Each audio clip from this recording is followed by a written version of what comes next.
तो hello everyone, मेरा नाम है डेंजी और आज हम बात करने वाले हैं साइलेंट ट्रांसफर स्टूडेंट के चैप्टर नंबर 14 के बारे में। और पिछले चैप्टर में हम सभी ने देखा था कि एंगू और हमारे मोटू भाई जहां फाइट हो रहा होता है वहां पहुंच गए होते हैं। यह दोनों फाइट को देख रहे होते हैं, तभी हमारा एंगू कहता है सब लोग पागल हो गए हैं। और हम देखते हैं कि दो बंदे आपस में फाइट कर रहे होते हैं और बाकी सारे लौंडे चेयरअप कर रहे होते हैं। तभी हम देखते हैं कि जो दो बंदे फाइट कर रहे होते हैं उनमें से एक बंदे को एक पंच लगता है, जिसकी वजह से आसपास के लौंडे चिल्लाने लगते हैं। और साथ ही साथ यहाँ पे लड़कियां भी आई है। उनमें से एक लड़की कहती है अरे उसका गार्ड डाउन हो चुका है। तभी एक लौंडा कहता है अब क्या होगा। फिर हम देखते हैं कि ये दोनों फाइट कर रहे होते हैं और वहीं पे ये जो रेड कलर का बंदा होता है वो ब्लैक कलर वाले बंदे पर भारी पड़ रहा होता है और उस पे पंच दिए जा रहा होता है, जिसकी वजह से ब्लैक कलर वाले बंदे का गार्ड बार बार डाउन हो जा रहा होता है। फिर हमें एक कैमरा दिखाया जाता है और एक रूम में एक बंदा इस चीज को देख रहा होता है, वो भी बियर पीते पीते, और कहता है वो कमीने भड़क उठे हैं।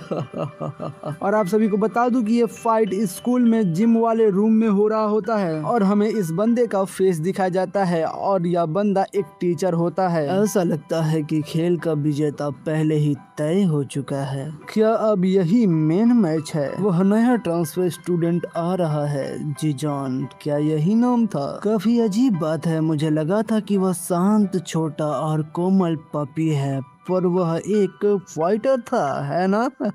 और यह अभी स्कूल में जहाँ टीचर बैठते हैं वहाँ पे बैठा हुआ है अंधेरे में और अकेले, और ये कहता है आखिर मुझे किस पर दाव लगाना चाहिए, लिटेसुंग या फिर जीजॉन पर? मैं जीजॉन के बारे में जानने के लिए एक्साइटेड हूँ, लेकिन अगर ओपोनेंट लिटेसुंग हो, इंटरेस्टिंग। मैं तो जाहिर तौर पर टेसुंग पर ही दाव लगाऊंगा। उस आदमी का स्वयं शिकारी कुत्ता, मतलब कि द हाउंट डॉग इटसेल्फ। और हमें इस बंदे को दिखाया जाता है जो आराम से चेयर पे बैठा होता है और हेडफोन लगाकर गाने सुन रहा होता है। और तभी हमें दूसरे सीन में दिखाया जाता है कि उस टीचर के पास कॉल आता है और यह बंदा कॉल उठाता है और कहता है क्या है। तभी उस कॉल के उस तरफ वाला बंदा कहता है मिस्टर किम यहाँ एक छात्र है, बट वह बिल्कुल भी बात नहीं करता। और हमें इस बंदे का मतलब इस टीचर का नाम दिखाया जाता है जिसका नाम है मिस्टर किम। तभी मिस्टर किम अपने मन में सोच रहे होते हैं वह आ गया है जीजॉन, और उस पर्सन से कहते हैं उसे अंदर भेजो। तभी हम देखते हैं कि मिस्टर किम खिड़की में से झांक रहे होते हैं और पता नहीं कहां से यहाँ पे लो बैटरी दिखा रहा है, वो भी 10% के साथ। मुझे लगता है कि ऑथर ने डाल दिया होगा, क्योंकि मिस्टर किम जिस फोन पे बात कर रहे हैं उस पे लो बैटरी नहीं दिखाता है, ना लो बैटरी दिखाता ना ही फुल बैटरी दिखाता। हो सकता है कि ऑथर ने जब डिजाइन किया होगा तभी उसका आ गया होगा या सामने वाले बंदे का होगा। तो चलो भाई लोग इसको साइड करके हम स्टोरी पे बढ़ते हैं। तो हम देखते हैं कि जीजॉन आ रहा होता है। तभी मिस्टर किम कहते हैं उसमें साहस है, वह बच्चा बलिदान का मोहरा बनने का साहस रखता है। तभी सीन शिफ्ट होता है और हमें उस फाइट को दिखाया जाता है जहाँ पे यह ब्लैक वाला बंदा हार चुका होता है और अनाउंस होता है मिंचोल की जीत हुई।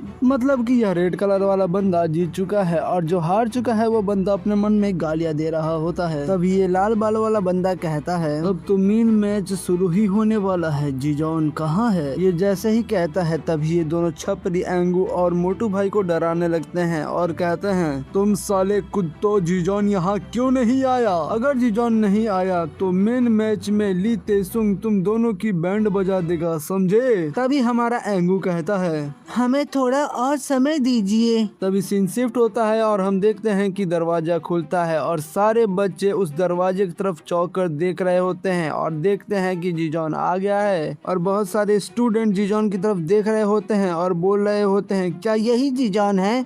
और इनमें से कुछ लौंडे कह रहे होते हैं कि हाँ भाई यही जीजॉन है जो बोलता नहीं है, यह वही स्टूडेंट है जो ट्रांसफर होकर आया है यहाँ पर। मानना पड़ेगा वो सचमुच फाइट करने के लिए यहाँ आया। तभी हम देखते हैं कि जीजॉन को देखकर मोटू भाई और एंगू काफी ज्यादा खुश हो रहे होते हैं और तभी मोटू भाई कहते हैं जीजॉन तुम आ गए। ये दोनों दौड़ के जाते हैं और जीजॉन के गले लग जाते हैं और कह रहे होते हैं मजा आ गया जीजॉन, हम दोस्त हैं, है ना? मुझे तुम पर भरोसा था। तभी कोई पीछे से कहता है तुम बिल्कुल समय पर आए हो। हम देखते हैं कि ये रेड कलर वाला बंदा जीजॉन के सामने आके खड़ा हो जाता है और कहता है मैं तुम्हारा ही इंतजार कर रहा था जीजॉन, अगर तुम जीतते हो तो तुम पर दाव लगाने वाले कस्टमर को ढेर सारा पैसा मिलेगा, तुम पर बस 10% दाव लगाया गया है। तुम देख रहे हो भाई लोग आखिर यहाँ पे क्या चल रहा है। यहाँ पे बस फाइट नहीं हो रहा है बल्कि यहाँ पे फुल सट्टाबाजी प्रमोट हो रही है। तभी फिर से ये लाल बालों वाला बंदा कहता है, वैसे मैं तुम पर दाव लगाता हूँ जीजॉन। मैं एक बात और कहना चाहूँगा, मेरी नजरों के हिसाब से तुम शिकार पे जाने वाले एक भूखे शिकारी हो। आज ही हमें अपना पूरा हुनर दिखाओ, समझे ना।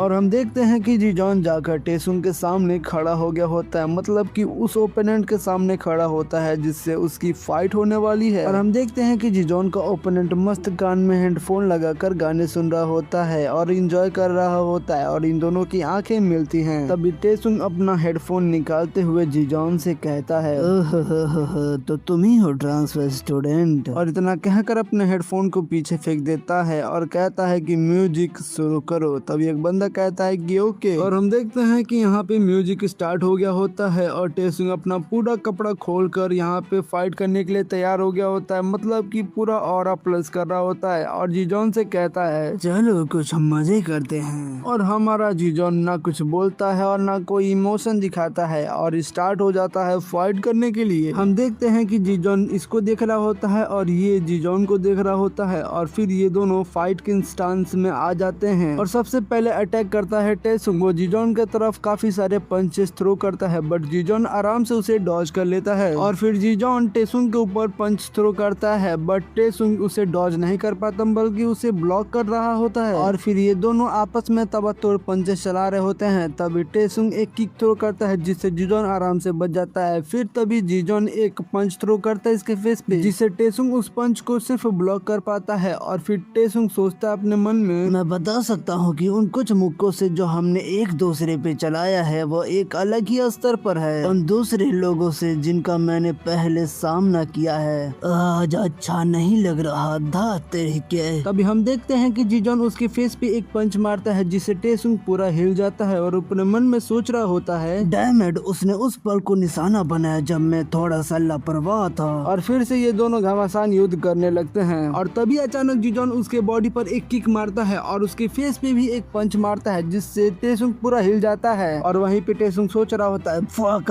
आखिर ये क्या हो रहा है। और फिर हमें दिखाया जाता है इन दोनों छपरियों को। ये काफी ज्यादा खुश हो रहे होते हैं और चिल्ला रहे होते हैं कि तुम अच्छा काम कर रहे हो जीजॉन, मजा आ गया। और टेसुंग पिटते पिटते अपने मन में सोच रहा होता है, ये कमीना, इसके चेहरे के एक्सप्रेशंस बिल्कुल चेंज नहीं होते। क्या मैं उसकी मार खाने वाला मशीन बन जाऊंगा। फक, आखिर ये क्या हो रहा है। और गाइस अभी से पता ही नहीं है कि जीजॉन क्या चीज है। उसने अकेले बहुत सारे बंदे को लिपटाया है, तो ये किस खेत की मूली है। और सीन शिफ्ट होता है और हमें दिखाया जाता है इस टीचर को। अभी कुछ देर पहले ये टीचर बैठ के मौज कर रहा होता है और जैसे ही टेसुंग हारने लगता है वो चिल्लाने लगता है और कहता है, टेसुंग क्या हुआ, धा तेरे की, आखिर होश में आओ। और हम देखते हैं कि टीचर के साथ ही साथ ये जो बच्चे आए हुए होते हैं, जो पैसे लगाए होते हैं इन दोनों पे, वो चिल्ला रहे होते हैं और कह रहे होते हैं, तुम क्या कर रहे हो टेसुंग, मेरे पैसे, फाइट बैक करो। तभी उनमें से एक लौंडा कहता है कि म्यूजिक की आवाज को तेज करो। तो जाते हुए लड़का कहता है ठीक है। और म्यूजिक का साउंड जैसे ही तेज होता है सारे बच्चे ली टेसुंग करके चिल्लाने लगते हैं। और हम देखते हैं एक लड़की को, वही लड़की जिसने ये गाने को गाया है। और यह सुनकर जीजॉन काफी ज्यादा शौक हो जाता है, मतलब कि उस गाने को सुनकर काफी ज्यादा शौक हो जाता है और मार खाने लगता है। और आसपास के लौंडे कह रहे होते हैं, हाँ मैं इसी की बात कर रहा हूँ। तभी एक लौंडा कहता है, यह कौन सा गीत है। तभी एक लौंडा कहता है, आपको नहीं पता। तभी एक लौंडा कहता है कि यह एला कौन है। तभी दूसरा लौंडा कहता है, क्या, मुझे लगता है मैंने इसे पहले भी सुना है। तभी एक दूसरा लौंडा कहता है, कौन, एला कौन, ये आजकल बहुत पॉपुलर है। और हम देखते हैं कि यह नाम सुनकर जीजॉन काफी ज्यादा शौक हो गया होता है। और आसपास के लौंडे कह रहे होते हैं, एक गर्ल ग्रुप, हाँ यह एक गर्ल ग्रुप है। और इसके बाद जीजॉन अपने बीते हुए कल में चला जाता है, मतलब कि पिछली यादें सोचने लगता है। और तभी हमें एक लड़की को दिखाया जाता है जिसका नाम है एला कौन। और वह किसी की तरफ आंख मार कर, मतलब कि उसके तरफ देख कर कहती है, अगर मैं डेब्यू करूं तो तुम एक आइडल के बॉयफ्रेंड बनोगे। और वह लड़की जिसकी तरफ देख कर यह बातें कह रही होती है वह और कोई नहीं, वह हमारा जीजॉन होता है। और भाई लोग, ये लड़की कौन है और इसके साथ जीजॉन का रिश्ता क्या है, और साथ ही साथ क्या जीजॉन उस फाइट को जीत पाएगा कि हार जाएगा। और अगर आपको जानना है कि इन दोनों का आखिर रिश्ता क्या है और उस फाइट में कौन जीतता है, तो आपको इस वीडियो को लाइक और चैनल को सब्सक्राइब करना होगा और कमेंट में नेक्स्ट पार्ट लिखना होगा। तो तब तक के लिए मिलते हैं नेक्स्ट वीडियो में, बाय बाय।